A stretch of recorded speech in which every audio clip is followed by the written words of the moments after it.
देर से शुरू हम लोग इसलिए कर रहे हैं। आज ढाई आखर प्रेम का जो हमारा संवाद है, और बाकी साथी लोग जो देख रहे हैं, उनको थोड़ी सी ये भी हैरानी हो रही होगी कि प्रथमेश पिछली बार आए थे तो दोबारा क्यों बैठे हैं। तो थोड़ा सा बदलाव ये हुआ है कि प्रथमेश को मैंने रिक्वेस्ट किया है कि आप बने रहें, क्योंकि रंजीत और भावना जो हैं वो आज हमारे साथ नहीं जुड़ पाए हैं। उसकी एक वजह है कि ओके, मैं स्पीकर भी ले आऊँ। स्पीकर मेरे पास नहीं है, मैं बिना स्पीकर के बैठा हूँ, वो भी लगा लेता हूँ। आवाज़ आ रही है आपको मुझे मेरी, Prathamesh? Yes sir, yes sir. आ रही है, लेकिन थोड़ा सा डिस्टर्बेंस होगा, तो मैं वो स्पीकर ले आता हूँ। थोड़ा सा उसके अरेंजमेंट में दिक्कत होगी। Yes sir, yes sir.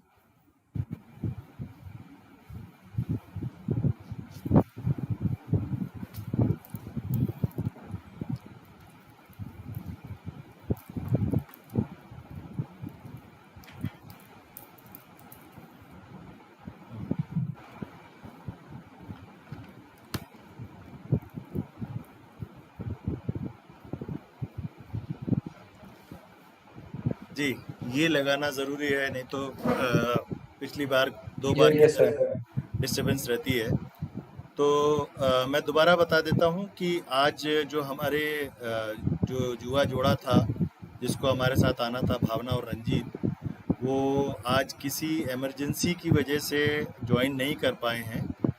Ranjit के किसी ख़ास नज़दीकी जान पहचान वाले का कोई एक्सीडेंट हो गया है और इस वक्त वो अस्पताल में है, तो उनकी केयर के लिए, तो इसलिए आज वो ज्वाइन नहीं कर पाए। तो उन्होंने अपनी अपनी तरफ से माफ़ी भेजी है, और बिल्कुल जायज़ बात है। जो नज़दीकी लोग हैं, जो जो आपको माने रखते हैं, उनके पास जाना भी चाहिए।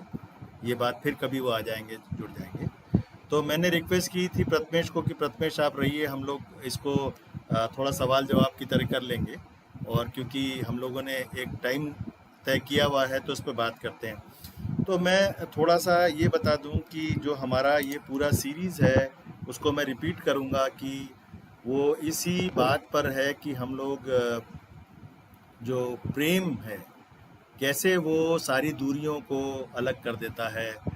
वो जाति और धर्म या रंग की या रीजन की या कोई भी ऐसी जो इंसान आदमी द्वारा बनाई गई जो बंदिशें हैं, उसको पार करता है।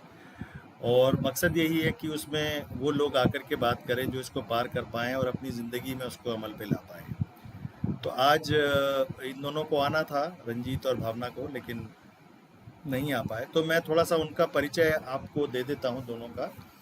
रंजीत जो है, रंजीत का पूरा नाम है रंजीत बैरवा, और भावना का नाम भावना साहू।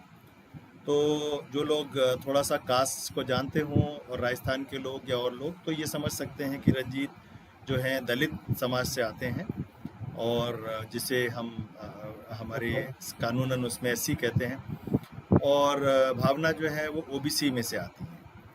तो इन्होंने जुलाई 2019 में धनक को संपर्क किया था, धनक से कांटेक्ट किया था, और ये लोग आपस में प्रेम में थे।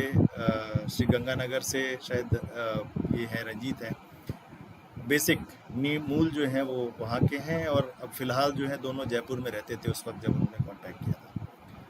और वजह ये थी कि क्योंकि वो दोनों शादी करना चाहते थे, घर से दबाव था, और जो भावना है उनका जैसा होता है कि पता चल जाने के बाद बदा होती है, और उसमें होता है। तो उन्होंने हमें संपर्क किया था, और उनको कहीं से हमारे बारे में पता चला था। हमारे एक साथी हैं राजस्थान में, NFIW से, निशा सिद्धू जी, उन्होंने बताया था, या और उनके दोस्त ने बताया था, तो उन्होंने संपर्क किया था। तो अब उनके पास दो ही रास्ते थे शादी करने के, और जिस वक्त उन्होंने कांटेक्ट किया उस वक्त रंजीत काम करते थे। तो दो ही रास्ते थे वो, एक या तो कि अंतर जातीय विवाह करते, जो कि आर्य समाज पद्धति से होता, या जो सनातन धर्म पद्धति से होता है, जो धार्मिक विवाह होता है, या फिर स्पेशल मैरिज एक्ट में शादी करते। तो अब क्योंकि मैं इस पे इसीलिए मैं थोड़ा सा नज़र डालना चाहता हूँ और आज हम इस पे बात करते हैं राजस्थान में स्थिति क्या है। राजस्थान जो है वो एक ऐसा राज्य है जिसमें एक बार मैंने पहले भी कहा था कि कुछ राज्यों में जहाँ पे कि आप धर्म बदलने से पहले आपको जो है डीएम से परमिशन लेनी पड़ती है, क्योंकि वहाँ पे धार्मिक स्वतंत्रता कानून है, रिलीजियस फ्रीडम राज्य का एक कानून है। 2006 में एक बार राजस्थान का जो विधानसभा है उसने ये आप वहाँ से पारित करवा करके भेजा गवर्नर के पास, लेकिन गवर्नर ने उसको रिजेक्ट कर दिया, उस पर हस्ताक्षर नहीं हुआ, जो कि हमारी प्रक्रिया है कि कोई भी कानून बनता है तो गवर्नर फिर उसके बाद प्रेसिडेंट के पास जाएगा और वो पूरी प्रोसेस होती है। तो इसमें फिर जो है 2018 में फिर जो है वहाँ की विधानसभा ने ये इसको पारित किया और तब उसको स्वीकृति मिल गई। तो मैं इसलिए कह रहा हूँ कि ये एक ऐसा राज्य है जहाँ पे कि धार्मिक स्वतंत्रता कानून भी है, मतलब जिसमें कि अगर किसी को अपना धर्म बदलना है तो उसको डीएम से उसकी परमिशन लेनी पड़ेगी, उसकी इजाज़त लेनी पड़ेगी। और दूसरी चीज़ जो यहाँ पेचीदा है वो ये है कि अगर वहाँ का जो हाई कोर्ट है उसने आर्य समाज विवाह को भी उस पर एक तरीके से प्रतिबंध लगा दिया है, उसने उसके खिलाफ कायदा कानून पास किया है, अपना फैसला दिया है। ये जो है ये 21/10/2000 मैं कोट करता हूँ, 21/2011 का जजमेंट है। ये एक हेबेस कॉर्पस पिटीशन डाली गई थी। हेबेस कॉर्पस पिटीशन वो होती है जो कि अक्सर ऐसे मामलों में डाली जाती है जहाँ पे कि कोई व्यक्ति लापता हो गया हो, जिसके बारे में पता ना चल रहा हो। तो अक्सर ये होता है कि जो लोग प्यार करते हैं उसमें से एक को बंदिश हो जाती है, वो गायब हो जाता है, उसे घर वाले गायब कर देते हैं। तो ये जो हेबेस कॉर्पस पिटीशन डाली गई थी जयपुर हाई कोर्ट में, ये अंतरजातीय विवाह में ही थी और जाहिर बात है कि वो जो उनकी पत्नी थी जिन सामने डाली थी कि वो मिल नहीं रही थी, गायब हो गई थी। तो इसमें मैं अगर इसका पिटीशन नंबर भी डाल दे तो मैं जो कि ये नंबर 151/2011, मतलब 2011 की पिटीशन है। और इसमें honourable justice Dilip Singh bench बैठा था और ऑनरेबल जस्टिस SS कोठारी बैठे थे, और इन्होंने ये फैसला दिया कि कोई भी मतलब उस हियरिंग के बाद ये फैसला दिया कि राजस्थान जो है आर्य समाज विवाह को तभी मानता है जब वो उसके कायदों को, आर्य समाज के विवाह के जो कायदे हैं 1993 के कायदे हैं, उसका पालन करे, जो भी विवाह हो रहा है उसका पालन करे। और क्योंकि इस विवाह में उसका पालन नहीं किया गया था, इसलिए उन्होंने कहा कि ऐसे जितने भी शादी होंगी, जितने भी विवाह होंगे, वो मान्य नहीं होते। और उसकी शर्तों में जो उनके कानून, जो आर्य विवाह समाज, जो आर्य समाज ने जो बनाया है कानून वहाँ पे, ख़ास करके ऐसे मंदिरों के लिए जो आर्य समाज विवाह करते हैं, उसमें ये भी आता है कि आपको माता पिता को सूचित करना पड़ेगा 6 दिन पहले और उनसे अनुमति लेनी पड़ेगी, उनसे इजाज़त लेनी पड़ेगी कि भाई आप अपनी लड़का लड़की की शादी के लिए सहमत हैं। और अगर सहमत नहीं हैं तो सहमत ना होने की वजह बताइए। तो जो कायदा है उनका आर्य समाज का, वो ये कहता है कि या तो वो इसलिए सहमत नहीं है कि दूसरी जाति का है, या वो जो जिससे शादी हो रही है वो गरीब है, तब वो उसको नज़रअंदाज करते हुए विवाह करवा देंगे, आर्य समाज जो है वो विवाह करवा देंगे। लेकिन अगर कोई और वजह है तो उसको कंसिडर करेगा और उसकी मतलब अप्रूवल लेना पड़ेगा। और अगर मान लीजिए इन सब को नज़रअंदाज करके कोई करता है तो वो जो वहाँ का सेक्रेटरी होगा आर्य समाज का, वो लिख के देगा कि क्यों ऐसा किया जा रहा है। तो अब ये ऐसी स्थिति है कि ज़्यादातर जो शादी करने वाले हैं प्रथमेश खुद बैठे हैं और पिछली बार उन्होंने अपना पूरा बताया था। तो कोई भी सेटिस्फाई नहीं होगी सर। हाँ, मतलब ये कि हर कोई चाहता है कि माँ बाप साथ दें और साथ आएँ, लेकिन माँ बाप साथ नहीं देते हैं, तभी वो जा कर के इन सब चीज़ों पे जाता है और सोचता है। तो अगर माँ बाप को सूचित कर दिया जाएगा, चाहे वो कितना भी गलत उनका वो हो कि भाई जाति के धर्म पे हम नहीं करने देंगे, लेकिन जानकारी तो पहुंच ही जाएगी। और जानकारी पहुंचने के बाद हमारे बदकिस्मती से ज़्यादातर माँ बाप वो हैं जो कि मतलब ये समझते हैं कि लड़की को बंद कर दो, उसकी सामान छीन लो, उसको पूरी तरीके से गायब कर दो, और उसको एक अधिकार समझते हैं। और मज़े की बात यह है कि लड़की जो जो जो उनकी बेटी है वो भी समझती है कि सही हो रहा है, मैं उनके खिलाफ नहीं हूँ। तो ये जो फैसला आया, इसके बाद से राजस्थान में आर्य समाज पे जो प्रेमी शादी कर लेते हैं उनके लिए बड़ी मुश्किल पैदा होगी। उसके बाद मुझे याद है उसके 1-2 साल बाद फिर फैसला आया, और उसमें इसी फैसले को कोट किया गया, और आर्य समाज विवाह को अगर उसने ये सब प्रक्रिया को पूरा नहीं किया हो, प्रोसेस को पूरा नहीं किया हो, तो वो उसको मान्यता नहीं देते।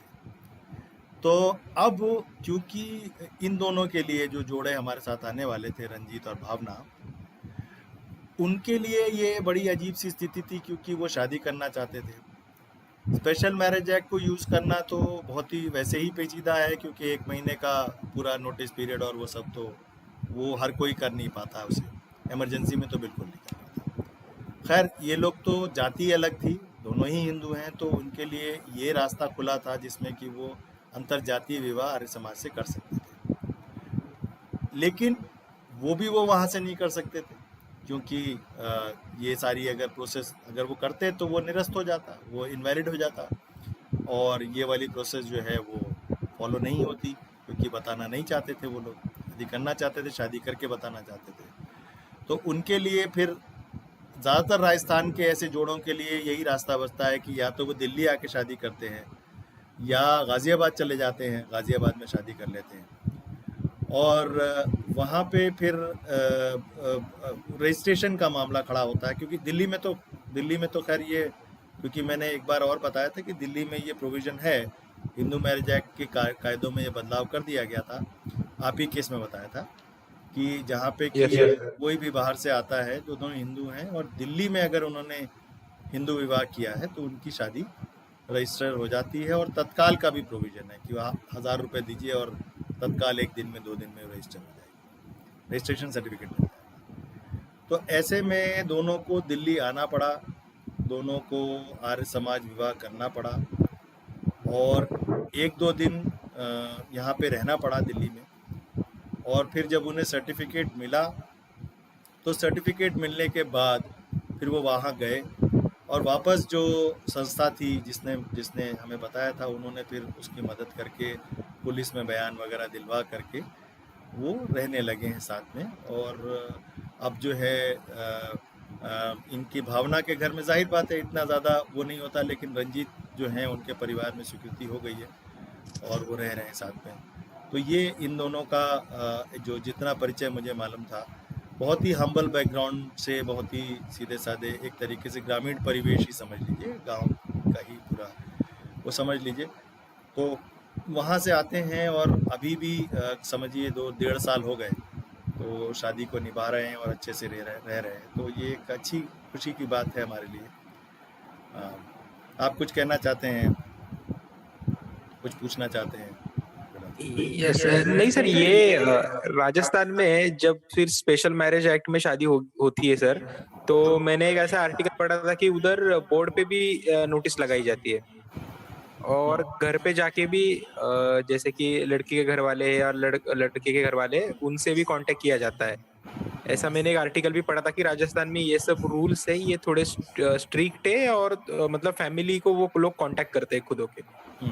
तो ऐसा भी कुछ है सर, मतलब उधर? नहीं, देखिए, जो नोटिस लगता है स्पेशल मैरिज एक्ट में, वो तो एक्ट का ही प्रोविज़न है, वो स्टैट्यूट है, मतलब वो तो लगना ही है, नोटिस तो लगेगा। वो अगर दोनों एक ही जुरिस्डिक्शन से हैं, मतलब एक ही डीएम या डिस्ट्रिक्ट कमिश्नर के रीजन में आते हैं, तब तो नहीं लगेगा, लेकिन मतलब वहाँ लगेगा। लेकिन अगर कोई दूसरे डिस्ट्रिक्ट से है एक साथी जो शादी करना चाह रहा है, जो जोड़ा में से, तो उसके ज्यूरिसडिक्शन में ज़रूर लगेगा। ये तो एक्ट कहता है और स्टैट्यूट है। लेकिन नोटिस जो है घर में भेजने वाला, ये अभी भी राजस्थान में चल रहा है। इसके बावजूद भी, क्योंकि इस पे 2 डायरेक्शन आ चुके हैं हाई कोर्ट के ही, ओके।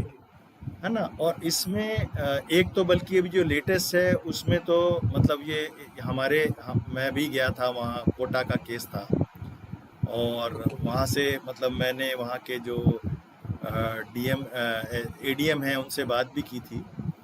तो वो बहुत मतलब ना चाहते हुए भी मतलब मुझे लगा कि बहुत ही वो कहीं ना कहीं उस चीज़ को रोकना चाह रहे थे, कहीं ना कहीं वो उसको उसके फेवर में नहीं थे। बल्कि उन्होंने तो मुझे ये कह दिया कि तुम लोग ये क्या करवाते हो, है ना, ये इस तरीके का तुम लोग गलत काम करवाते हो। तो मैंने कहा भाई ये गलत काम क्या है, 2 बालिग लोग, नौकरी करते लोग आपके सामने खड़े हैं, और ये स्पेशल मैरिज एक्ट जो कि सरकार का वो है उसको आप, तो बल्कि वो बदतमीजी इस पे भी उतर आए, गाली गलौज करने लगे। मैंने उन्हें कहा कि भाई आप अपने पद की गरिमा मत खोइए, और आपको जो प्रोविज़न है, जो प्रोसेस है वो कीजिए, हमें उसकी कॉपी दीजिए और लिखिए कि क्यों नहीं कर रहे हैं आप।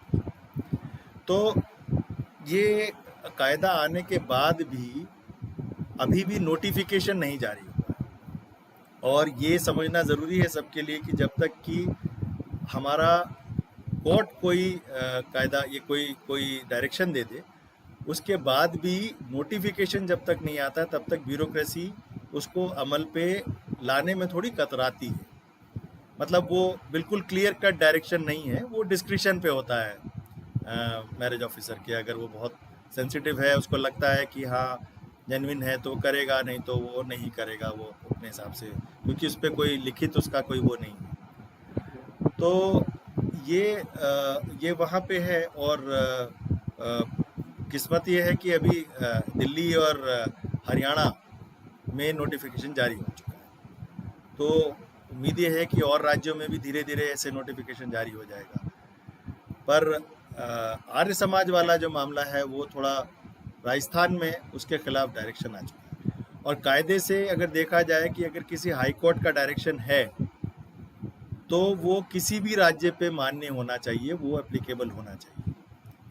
लेकिन फिर वही नोटिफिकेशन वाली बात आती है कि और राज्य जब तक नोटिफिकेशन नहीं है तब तक वो मान भी सकते हैं, नहीं भी मान सकते। और या फिर सुप्रीम कोर्ट का किसी उसके ऊपरी कोर्ट का जजमेंट आया हो, या वहीं के हाई कोर्ट का उसके खिलाफ डायरेक्शन आया हो, तो वो अमान्य होगा, वो नहीं होगा। तो ये स्पेशल मैरिज आर्य समाज भी नहीं हो पा रहा है वहाँ पे। और ये मुझे लगता है कि वहाँ के जो वहाँ के एक्टिविस्ट हैं, जो काम कर रहे हैं इस पे, और जो सामाजिक सुधार पे, सामाजिक बदलाव पे काम कर रहे हैं, उन लोग को इस चीज़ को उठा करके कहीं ना कहीं राजस्थान सरकार के साथ एक लॉबी, एक डायलॉग और एडवोकेसी करनी पड़ेगी कि इसको सरल बनाया जाए। जबकि अभी आप देखिए कि हाल फिलहाल में राजस्थान सरकार ने जो काफ़ी अभी न्यूज़ में था कि उन्होंने, मैं देख रहा था, पढ़ रहा था कि स्पेशल सेल और होम बनाया जाएगा, उन्होंने ये कहा। फिर ऑनर किलिंग पे एक उन्होंने कायदा पास किया है। और वो और बात है कि उसके जो कई सारे उसमें कमियां हैं, पर फिर भी वो थोड़ा सा प्रोग्रेसिव जिसे कहते हैं उस तरफ उनकी पहल है। तो अगर इसको लिया जाए और इस पे संवाद किया जाए और एडवोकेसी की जाए तो मुझे लगता है कि इसमें कुछ राजस्थान सरकार में बदलाव आएगा। और नहीं तो फिर कोई और केस आएगा जिसके माध्यम से डाला जाएगा कि भाई इसको नोटिफिकेशन भी जारी कीजिए, क्योंकि ये बार बार जोड़ों को आना पड़ रहा है कोर्ट में, और कोर्ट के डायरेक्शन पे जा रहा है। तो अगर नोटिफिकेशन इशू हो जाएगा तो कोर्ट का काम कम हो जाएगा और जोड़ों को वहाँ हर बार जाना नहीं पड़ेगा। तो ये स्थिति है। अब जो दूसरी चीज़ थी वो ये थी कि जो मैं लेना चाह रहा था, क्योंकि ये एक दोनों जो हैं इसमें एक दलित हैं और एक ओबीसी, जो रंजीत और भावना। और मैं उनसे ये पूछना चाह रहा था कि क्योंकि दलित है तो हो सकता है उन्होंने उस रिजर्वेशन को अवेल किया हो जो कि हमारे संविधान में और इसकी प्रावधान है। तो क्या वो अपने बच्चों के लिए हम्म, क्या वो क्या लिखवाएंगे, मतलब वो क्या एससी स्टेटस लेंगे और उससे संबंधित रिजर्वेशन लेंगे कि नहीं लेंगे। क्योंकि प्रथमेश, ये एक ऐसा मुद्दा है जो कि धनक में बहुत ज़्यादा इस पे मुझे लगता है कि बात हुई भी है, लेकिन इंटरकास्ट जोड़े जो हैं वो इसको एक मुद्दा समझते हैं कि नहीं समझते हैं। और वो हालांकि ये उनका खुद का अपना निजी फैसला है कि वो उसको रिजर्वेशन को लेना चाहते हैं, उसके बेनिफिट्स को लेना चाहते हैं कि नहीं लेना चाहते।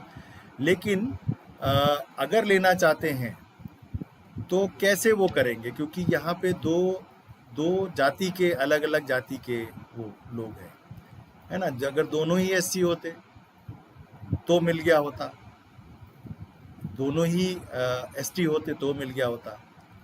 तो एससी एसटी में भी मतलब मुझे मैंने इस पे थोड़ा सा स्टडी किया और जानने की कोशिश की, तो मुझे एक मिनिस्ट्री ऑफ होम का एक सर्कुलर दिखा, और जिसमें रिजर्वेशन को लेकर के ख़ास करके जो इंटरकास्ट मैरिज है उस पर बहुत क्लियर उन्होंने गाइडलाइंस दी।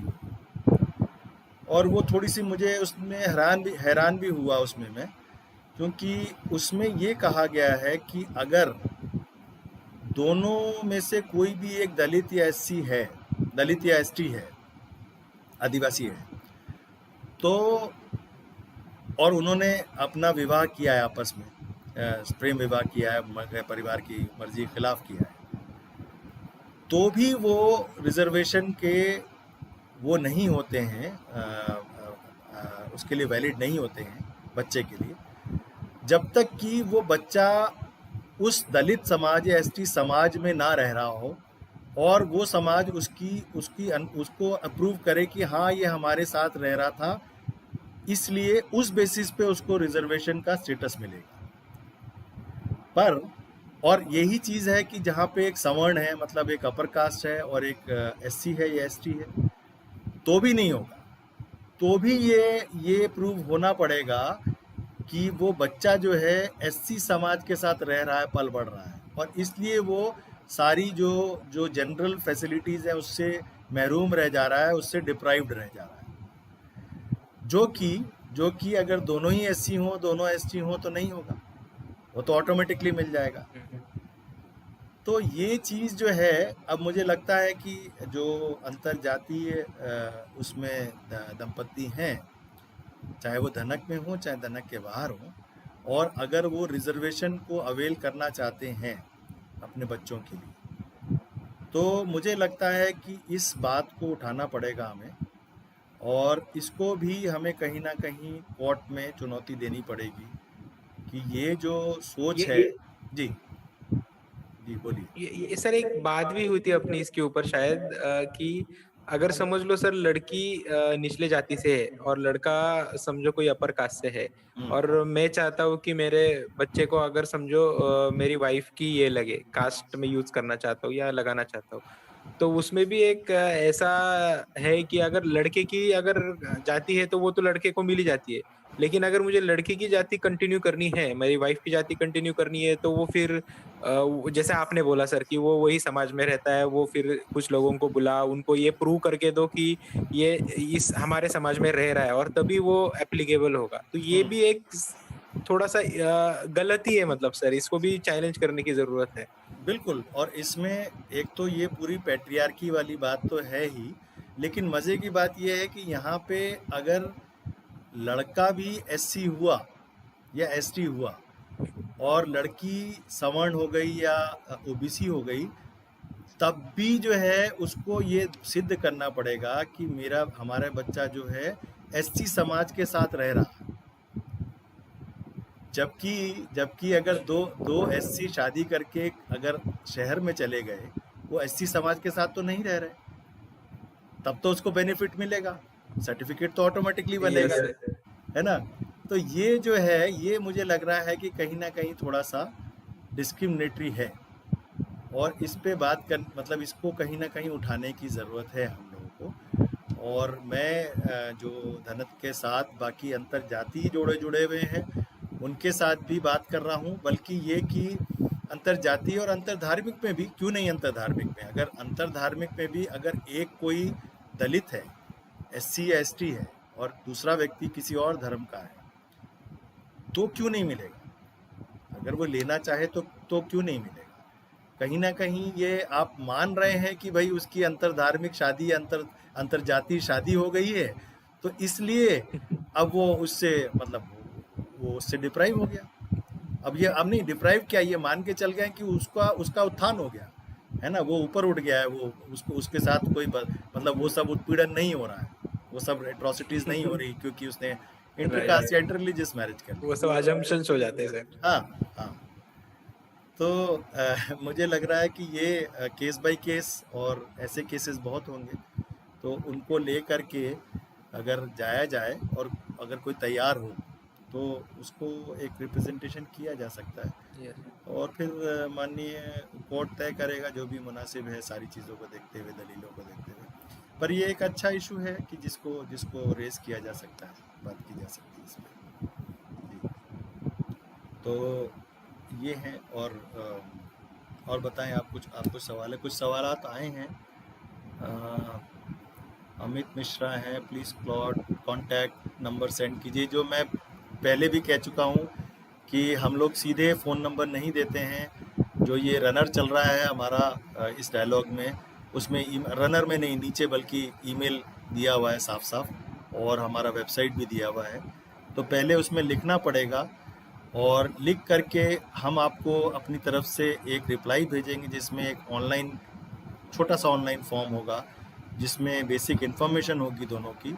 और साथ ही हम ये भी इंश्योर करना चाहते हैं कि जिससे हम बात कर रहे हैं, जो मदद लेना चाह रहा है, वो वही है जिससे हम बात कर रहे हैं, उसका नाम भी वही है और वो बालिग है। तो उसके लिए हमें 10वीं का सर्टिफिकेट, एज सर्टिफिकेट हम लेते हैं, एक ये। और दूसरा ये भी कि उसकी सीरियसनेस कितनी है इस पूरी चीज़ को लेकर के, वो तब जाहिर होती है जब वो अपने बारे में शेयर करना चाहता है। नहीं तो ज़्यादातर केसेस में ये होता है कि नहीं, हम किसी को बताना नहीं चाहते, डर है, जाहिर बात है, डर बहुत सारी वजहों का है, लेकिन डर करके शादी करनी है तो उसमें फिर धनक बहुत ज़्यादा मदद नहीं कर सकता। जो उसको लगता है कि वो उस लायक है और वो उसको निभा ले जाएगा, जो डिटरमिन्ड है, जो कॉन्फिडेंट है, तो उसको फिर धनक की तरफ से मदद बिल्कुल हम करते हैं और उसको जिस हद तक हम मुमकिन हो सके कानूनन तरीके से हम पूरी तरीके से मदद करते हैं। तो कुछ हाय आया है तेजपाल सिंह जी का, उनका कोई क्वेश्चन भी है शायद, या कुछ लिखा है जरूर? वो उन्होंने ये लिखा है, पोती पढ़ पढ़ जगमुआ तो ही देखा है, पंडित बयान बना न कोई, ढाई आखर प्रेम का पंडित बन। हाँ, सही बात है, वो तो सही है, इसीलिए हमने इसका नाम भी यही रखा है। और फिर वही है, सेंड मी नंबर सर, तो वही सब सवालात है। हेलो है, बरेली से एक साहब लिख रहे हैं, तो ये सब है। और लोग देखते हैं, इसके बाद भी देखते हैं, क्योंकि हम लोग उसे लोड कर देते हैं, अपलोड कर देते हैं, और जो सवालात हैं वो लिख सकते हैं, सीधे आ सकते हैं। तो ये था आज का संवाद। अगली बार हम कोशिश करेंगे एक और अंतरजातीय जोड़े को लाने की, जो कि जिनके साथ काफ़ी बहुत कुछ हुआ, बल्कि उन्हें एक तरीके से अपने गांव में, अपने घर से दूर ही रहना पड़ रहा है, वो इस वजह से क्योंकि उन्होंने अंतरजातीय विवाह किया और उनके साथ बहुत बदतमीजी भी हुई। वो भी राजस्थान से है सर? नहीं, वो राजस्थान से नहीं है, वो बिहार से है, ईस्टर्न बिहार से। तो होपफुली हम उनके साथ बात कर पाएंगे। और मकसद वही है कि मैं आज ये भी जानना चाह रहा था, क्योंकि उनके घर में जाति को लेकर के क्या समीकरण है, कैसे देखते हैं जाति को, और फिर शादी में क्यों इतना बड़ा विवाद हो गया और अब कैसे देख रहे हैं। क्योंकि ये हमारी ज़िंदगी के अनुभव, अपना जो तजुर्बा है, वो बहुत मायने रखता है लोगों को देखने के लिए कि कैसे हम लोगों ने उस पूरी व्यवस्था को चुनौती दी और चुनौती देते हुए जी रहे हैं, ना सिर्फ दी और जी रहे हैं। और वो चुनौती देना इतना मुश्किल काम नहीं है, इतना आसान काम नहीं है, क्योंकि वो चुनौती आप समाज को कम और अपने परिवार को ज़्यादा देते हैं। तो आप अपने परिवार के खिलाफ जाते हैं और विचारों में मतभेद लेकर के आप अपने अपने सोच में अलग अलग सोच होने के, मुख्तलिफ सोच होने की वजह से हम लोग जो हैं इसको चुनौती देते हैं और निभा रहे हैं, क्योंकि हमने कभी भी जाति और जात और धर्म को इतना अहमियत नहीं दी, या जो इंसानी बनाए हुए जो मूल्य जो भी उनकी बाउंड्रीज़ हैं उनको कभी हमने पार किया और जी रहे हैं। और हमको लगता है कि अगर हमें एक जिम्मेदार नागरिक बनना है, एक अच्छा भारतीय बनना है, तो हमें कहीं ना कहीं जो सुनते पढ़ते आए हैं सब बराबर हैं सब अच्छे हैं, उसको कहीं ना कहीं ज़िंदगी में अमल करने की ज़रूरत है। उसको कथनी और करनी में, है ना, प्रैक्टिस और प्रीच में हम फ़र्क नहीं कर सकते। और तभी हम इतने खुल करके बोल पा रहे हैं, क्योंकि हम जो हैं वो जो जीते हैं वही दिखाते हैं। ऐसा नहीं कि हम अपनी सहूलियत के हिसाब से जो है चुन लिया और उस पर बात कर ली और एक तरीके से हमने प्रीच कर दिया, लोगों को नसीहत दे दी कि भाई ऐसे कर लो। तो ये बात है। और कुछ आप बोलना चाह रहे हैं प्रथमेश? कोई आप बात रखना चाह रहे हैं? नहीं सर, वो एक्चुअली सर ऐसा है ना कि कास्ट के मामले में अगर देखा जाए सर, तो कभी कभी ना सराउंडिंग भी बहुत मैटर करती है सर। हाँ। मतलब आप किस सराउंडिंग में रह रहे हो उससे भी कास्ट के ऊपर बहुत फर्क गिरता है। और